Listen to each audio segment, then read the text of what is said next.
The Richest Man in Babylon by George S. Clason is one of the most popular books that dives deep into the specific steps to take in order to become financially abundant. And in this video, I'll be breaking down the top takeaways from the book Richest Man in Babylon. Just remember to like, share, comment, subscribe if you're new, and without further ado, let's begin.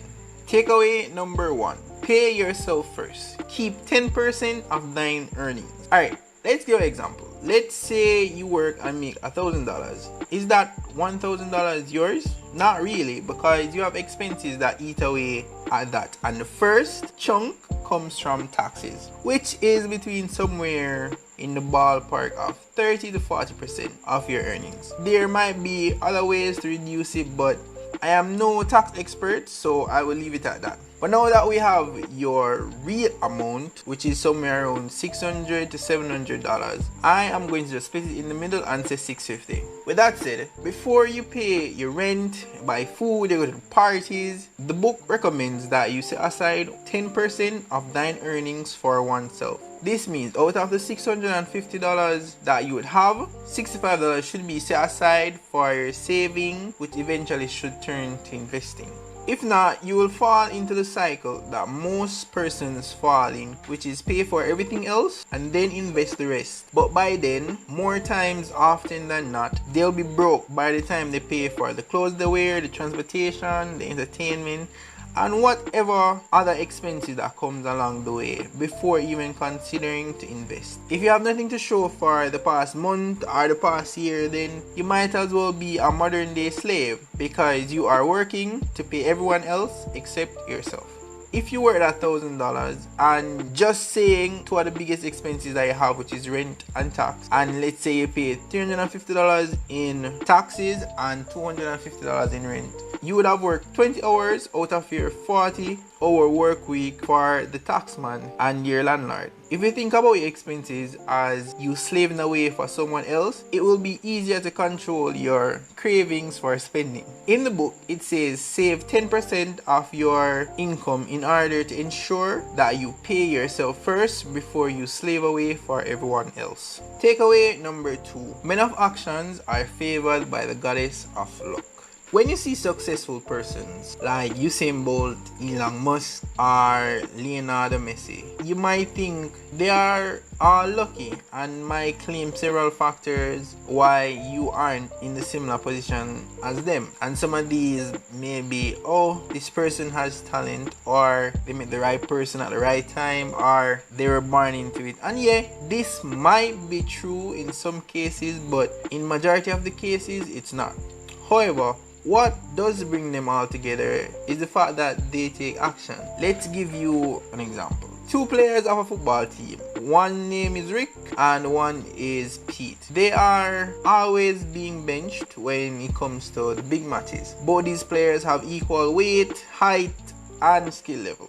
The only thing is Pete is a doer and Rick is a procrastinator. Pete is the one that will go all the trainings, practice with the team, even though he knows that he still might not play in the big matches, and even stays back late when the coach is holding extra sessions when it's coming closer to the game season. While Rick is the one who sits and watches the main players practice. He sometimes goes to training, and as regular training sessions are over, he packs up and leaves, even if it is game season. Then one match day, a main player got injured and the coach called on Pete to fill in. This is not because he was better or lucky than Rick, but because he took the opportunities that were set out before him more times than the procrastinator Rick. And this should be the similar practice for when you're seeing investing opportunities.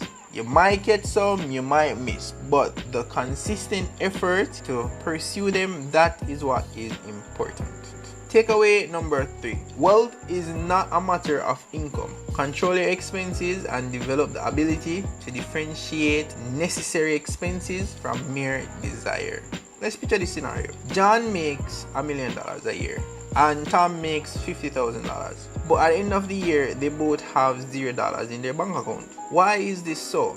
They evidently don't make the same amount of money, so why are both of them at the same level at the end of the year? The book says a man's expense will be equivalent to the income he makes unless he refuses the urge. The thing is, when most persons get a job, they buy what they can afford. And as they get a promotion and their pay increase, so does their lifestyle to match up with their paycheck. This is like keeping up with the Joneses. And this is foolish in so many ways, primarily because if you don't get that salary each month, how will you maintain that lifestyle?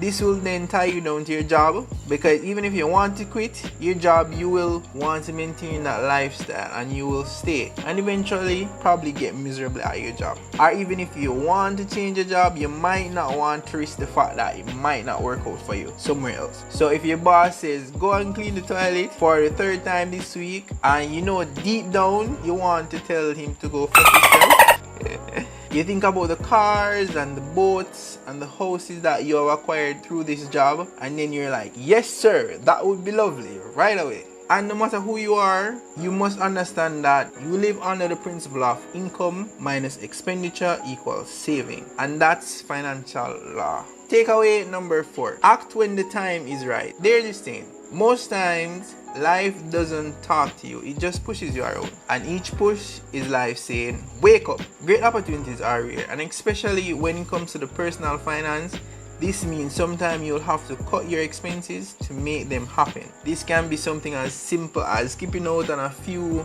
weeks of partying for the year to start a new business venture that you had in mind, or even being as bold as cutting your eating expenses as to invest in the stock market when the prices are at the dip. Similarly, back in the Corona crisis, because you know things will eventually recover and great profits are coming. Takeaway number 5: power of passive income. Welcome to your money multiplier. Once you have followed rule 1, you will begin to notice your savings have increased. And while it might seem great to have such a lump sum sitting around, you know what would be even better is having it multiply for you. And this is the power of passive income. This is where you take your money and invest it into assets such as stocks, bonds, real estate, or even into your own business, and having profits increase over time. Picture it like this, where the money you have saved has become little soldiers that are out and are recruiting more soldiers for your army, and this process will continue until you have an empire. And the good thing about money is it never gets tired. It can work while you are at class, while you're at the gym, it can even work while you're sleeping, and this is the best part about it because it is totally legal. This is what people call passive income, and it grows exponentially because over time it becomes easier and easier and easier and easier to make more money. Warren Buffett says, if you don't find a way to make money while you sleep, you'll work until you die. Takeaway number 6: invest in places you are knowledgeable about. You will lose money if you venture outside your area of competence. Let's say you're a fisherman. You know everything about fishing. That is your area of competence. But suppose you are interested in the stock market and you just jump in without any prior knowledge. This is venturing outside your area of competence. And you should take this principle into investing as well. If you don't understand a business model, or it is simply too difficult to understand, then stay away from it until you have acquired sufficient knowledge about said business model. I am knowledgeable about the stocks and investing, forex, and soon real estate. And you won't see me practicing doing operations on someone because I want to be a surgeon. This is simply because that is outside my area of competence. Instead, do takeaway number 7, which is seek advice from professionals. Let me ask you a question. If you are a warrior and you need swords and shields, would you go to a fisherman to make them for you? I think not. You would seek a blacksmith.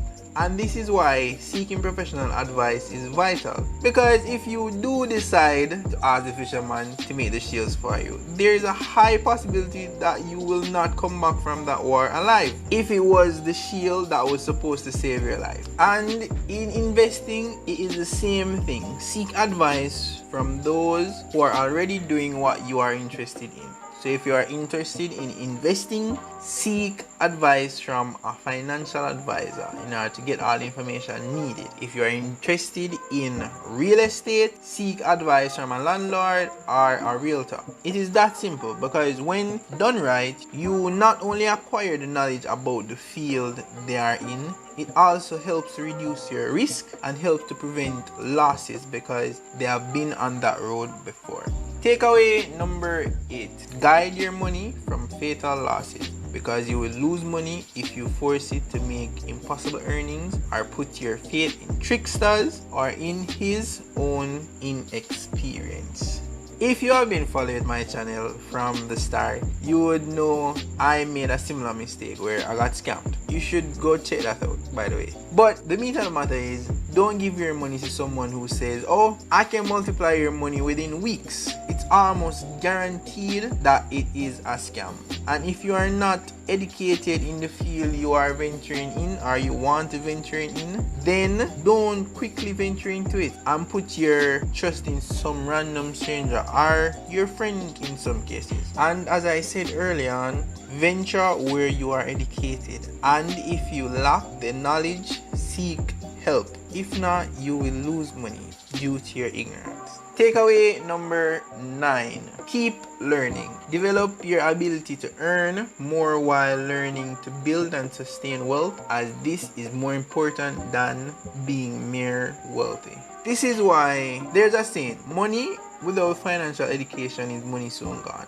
And even if you have been saving the 10% of your income, you need to learn how to properly invest it and understand how to grow it while ensuring that you're legally keeping as much of what you earn as you can, because we are here to become wealthy, not to make a lot of money that will eventually be in someone else's pocket. Takeaway number 10: pay off your debts. Imagine if you are making waves, having all your investment grow, but you feel trapped because you owe persons and they are entitled to a chunk of your investment, or in some cases all of it. Don't run away from paying them. Instead, get in contact with each person that you owe and talk to them and ask them how long are they willing to wait in order to get their money back. Then figure out a payment plan and how you will pay them. And it's as simple as that, guy. That was my top takeaways from the book Richest Man in Babylon. Don't forget to like, share, comment, subscribe if you're new. Returning family, enough love. Love you guys and see you in the next video.